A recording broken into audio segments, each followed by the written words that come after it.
Le escuchamos, asambleísta. Buenas tardes. Aló, hola, presidente, buenas tardes, ¿me escucha? Le escuchamos, asambleísta. Buenas tardes.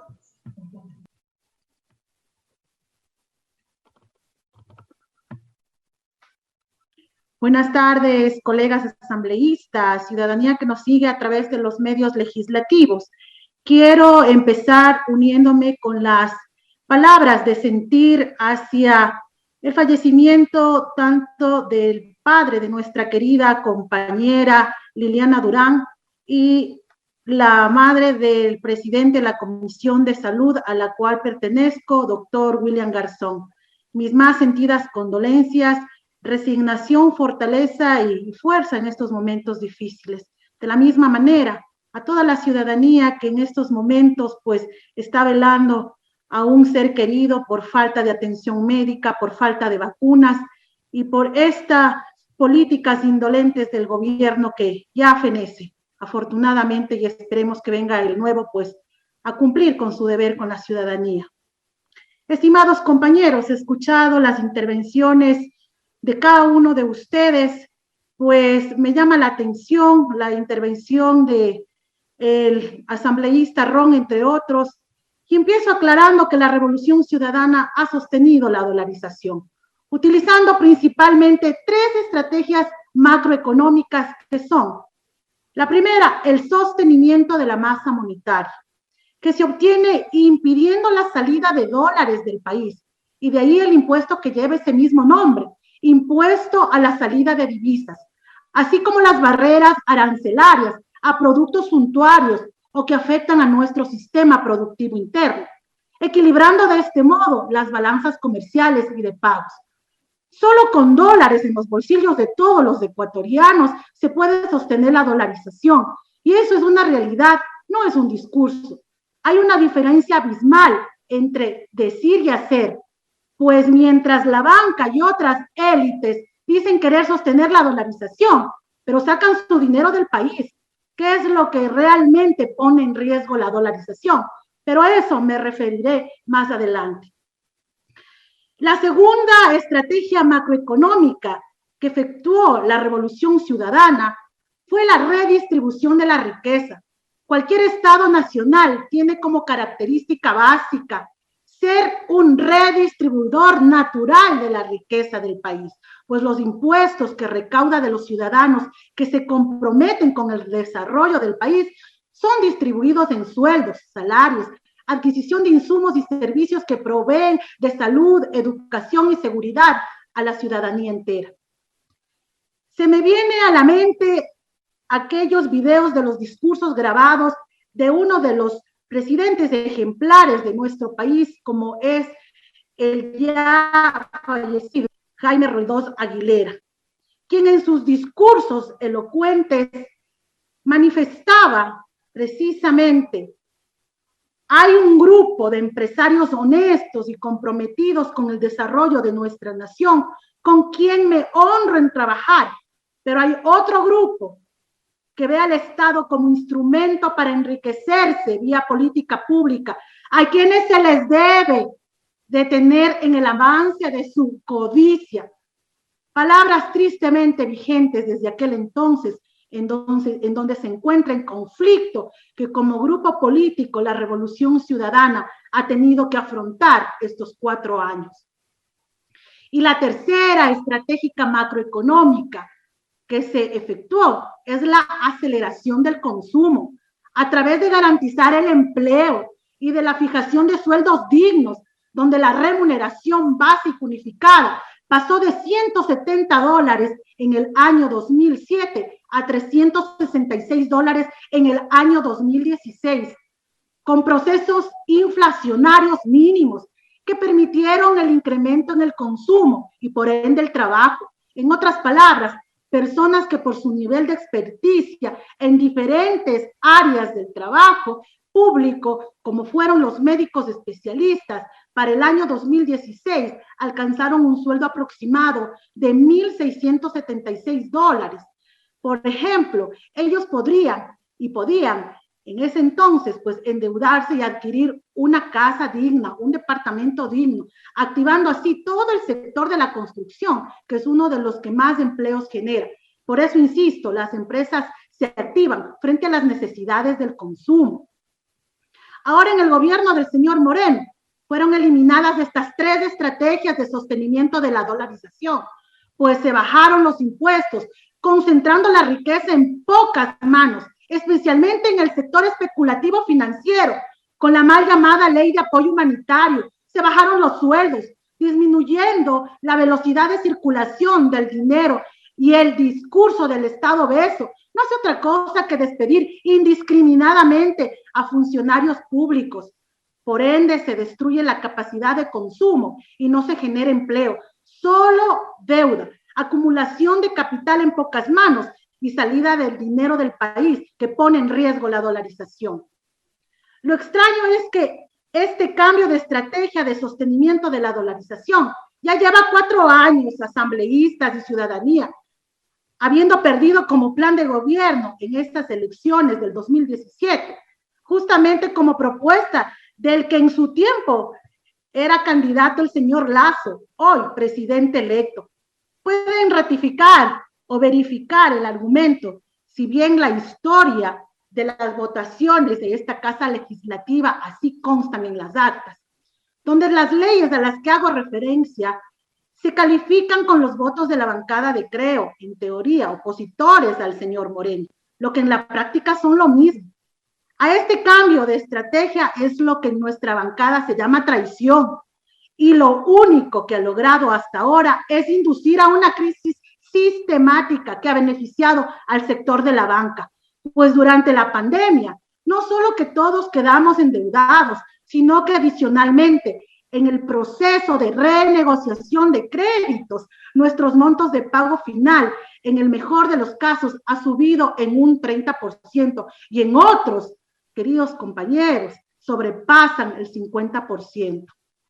Hasta aquí la impresión de que el gran ganador de esta estrategia de la política pública es el sector especulativo financiero, pues al aumentar plazos también aumentan ganancias vía interés, pero claro, eso sería si no existiera el riesgo de que un gran número de personas no cancelen los créditos, pues debido a la pandemia y a la estrategia de la política pública implementada en los últimos 4 años, las personas tienen problemas para cubrir sus obligaciones, ya que es difícil hacerlo sin trabajo o con sueldos reducidos.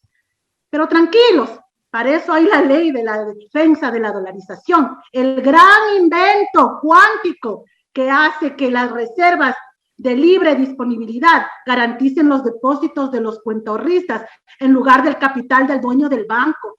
Y para esto, que quede clarísimo, procedo a citar textualmente los cambios en el artículo 33, en su parte pertinente dice: primer sistema, en el pasivo de este sistema se registrarán las especies monetarias nacionales acuñadas por el Banco Central del Ecuador que se encuentren en circulación, los títulos del Banco Central o llamados TBC, a los que se refiere el artículo 126 de este código que se le pretende reformar.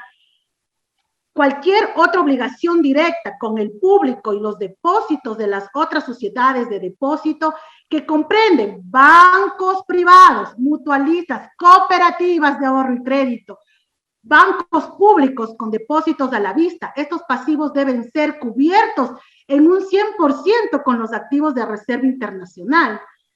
A un país endeudado, con esta propuesta de ley, si se llega a aprobar, la única manera que le queda para responder a sus obligaciones es con sus bienes, y de ahí que se siente ya un aire privatizador, sumamente tóxico en cumplimiento de la receta del Fondo Monetario Internacional, que no son otras cosas que vienen por la banca pública, donde la cereza del pastel es el Banco del Pacífico, pero también vienen por la banca privada, contra los segmentos 4 y 5 de las cooperativas de ahorro y crédito, pues aquí pretenden destruir la economía popular y solidaria.